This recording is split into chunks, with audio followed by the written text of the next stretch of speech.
I'm from a company called Materiom, and we have a platform which has biomaterial recipes which are open source, so you can make them at home, at university, at school.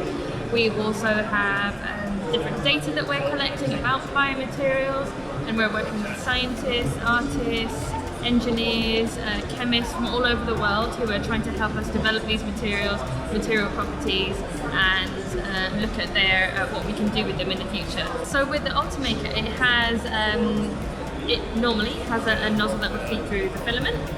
What we're doing at the moment is we're actually using, say, a recipe for the biomaterials, which we then place into a syringe that then gets pushed as a filament would do through a tube, and then that either gets heated up or cooled down through the filament. So the most common one being the FFF, as we call it, fused filament fabrication, which is where there's like a reel of plastic, goes through a nozzle, gets heated up, melting the plastic, and then it gets laid down in layers and it solidifies.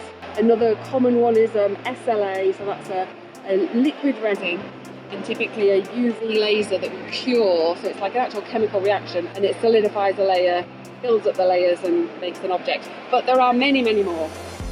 We're sort of just coming out of the prototyping phase at the moment, so the 3D printer has been very, very useful, especially as I use 3D printing to manufacture all of my prosthetics. Doing it in the workshop just wasn't the way forward for me, but 3D printing is something I found really interesting. I found it a bit more creative because there are so many ways that you can adjust the settings and get such different results. People have so many opportunities right now that I had never seen or never even heard of until I was 18, 19. And so just go with whatever interests you, and don't think that everything you know right now is all there is, because there's so much more that will be around just in a few years' time. Go on software like Tinkercad and have a go at making something. Otherwise, go and find a design that somebody else has made. You can get off somewhere like Thingiverse and try 3D printing it.